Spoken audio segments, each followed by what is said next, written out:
Today we're going to be covering just a couple topics that are kind of hot out there right now. We're going to talk about Tesla's latest recall as well as hardware 4.0 and really what we know about it at this point. And at the end I stitched together a little video that Tesla made in case you hadn't seen it yet. I'll put the timestamps for each topic down below in the description. So let's get into it. First up, Tesla has issued a new recall, and the recall is for 362,758 vehicles that are equipped with the full self-drive. And the reason why they're doing this is because of a crash risk. Now the models that are included in this recall are the Model S 2016 through 2023, all the Model X's, the Model 3 2017 through 2023, and the Model Y 2020 through 2023. Now this recall is about safety at an intersection. The United States Highway Traffic Safety Administration, who is always, in my opinion, trying to pick apart Tesla's full self-drive beta program, has said the following.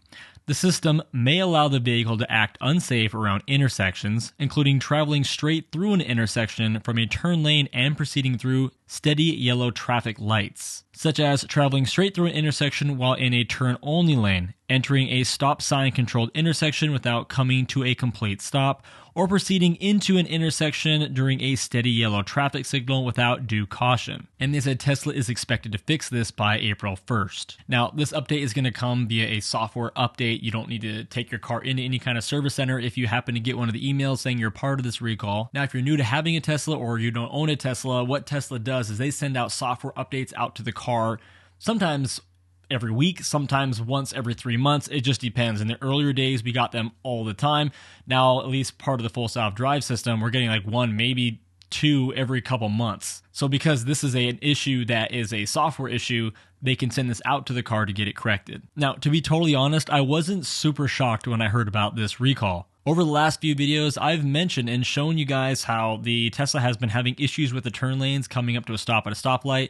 We've seen it do things like trying to pass a car in the turn-only lane. I've seen it swerve into the turn lane and then come back into the regular driving lane. It does seem to have a little interesting relationship with these turn lanes at intersections.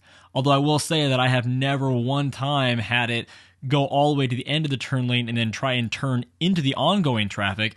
Every time my car has ever been in a turn lane permanently, it's because I let it go that far into the turn lane because I was turning the direction that turn lane went. We're going to talk about that in a second. But I've never been supposed to be going left, sitting there in a turn lane, had a light turn green, and had it try to go to the right or go through an intersection. I've also never had an issue at an intersection of the car trying to go out into the middle of the intersection when the light wasn't green. That's not to say I haven't had it do what they call California stops, come up to a stop sign, just barely hit the brakes, and then go on through. That has happened a few different times, but I don't think that's what they're talking about here.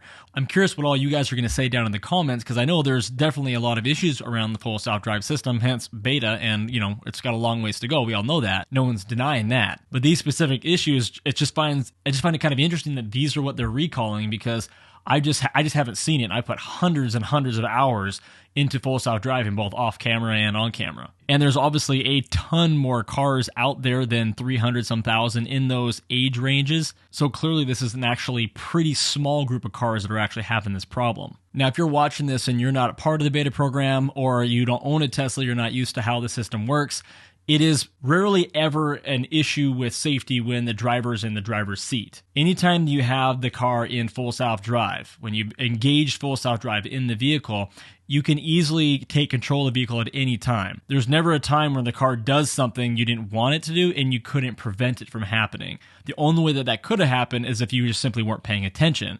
For example, if you have full self-drive engaged and you grab the wheel, you press the brake or hit the gear stalk, all of those things will completely terminate full self-drive and give you complete control back at the car again. Now, I always find it funny that they call these recalls because Tesla sends out software updates to correct little bugs and fixes all the time, like I was saying, with the car, and they're not called recalls. It's just when they decide to hone in on one or two of these little bugs that Tesla's always kind of fixing, they start calling them recall, make them kind of public, and it's just really not that big a deal. As it said, there's been no reported accidents, deaths, or anything with this specific issue. They're just picking up on a couple of these that Tesla's probably already going to send out a bug fix for anyway at some point, and they're calling it a recall. So now, if you're new to the channel, thanks for coming. I appreciate you guys coming and watching my videos. We do full self-drives here, product reviews, among other things, so stick around, hit subscribe button, and don't forget, if you like this video at the end, hit that like button for me. It really helps with the YouTube algorithm.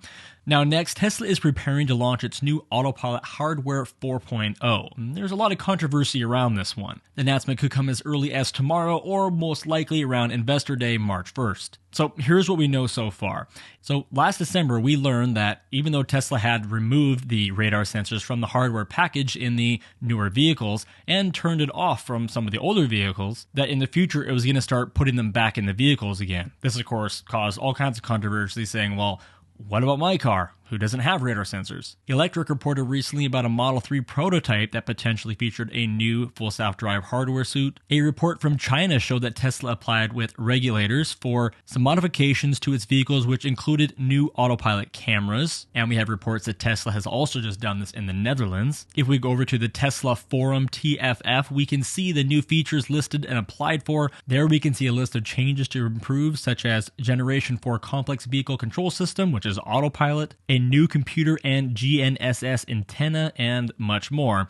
And all these things point to a new computer. Now, there's a question that everyone was very much thinking about and people are very frustrated about, and that was, will Tesla retrofit the older models that do not have 4.0, maybe 3.0, or even 2.0?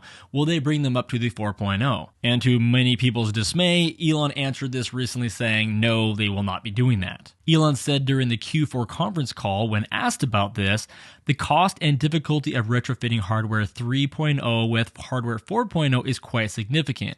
It would not be, I think, economically feasible to do so. Now, we all knew that Tesla wasn't going to keep the same hardware forever. We knew it was going to eventually start upgrading it. Back in late 2018 to 2019, back when I bought my Model 3, they were starting to swap out the 2.0 for the 3.0. So they actually did go and retrofit hardware 3.0, and the fact that they won't do it with 4.0 says it's a much bigger upgrade, a much bigger jump than 2.0 was to 3.0. And back then, drivers were paying like $4,000 and $6,000 for their car, whereas today they're paying $15,000 and not getting that retrofit. So drivers nowadays who did pay that $15,000 for a full self-driving car are now wondering, am I ever going to get what I paid for? Well, here's Elon's response to that. He said, hardware 3.0 will not be as good as hardware 4.0, but I'm confident that hardware 3.0 will so far exceed the safety of the average human. So how do we get ultimately to, let's say for argument's sake, if hardware 3.0 can be, say, 200% or 300% safer than humans, hardware 4.0 might be 500% to 600%. It will be hardware 5.0 beyond that, but what really matters is we are all improving the average safety on the road. Does that really matter? Is that all that really matters to the people that paid $15,000 for a full self-driving car?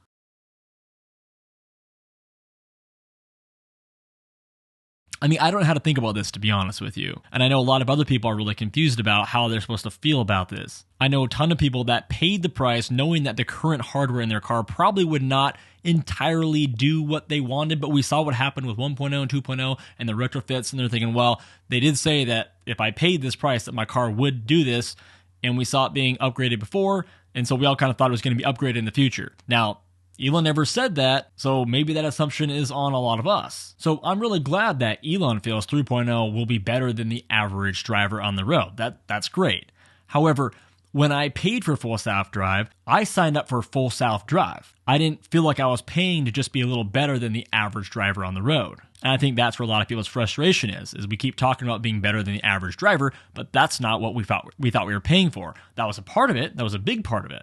But what we thought we were paying for is that car that had the capability to do what the big word that was right above the big price tag, which was to be a full self-driving car. I will say this, as someone who has driven hundreds of hours on full self-drive is very impressive today. I never thought I would own a car, nevertheless be around vehicles that can do what full self-drive does right now. I'm a huge fan and a huge supporter of Tesla's full self-drive beta program. I am very, very impressed with that. I'm a big fanboy. But as it stands today, I would say overall, it's not even 1% safer than a human driver. And let me explain that.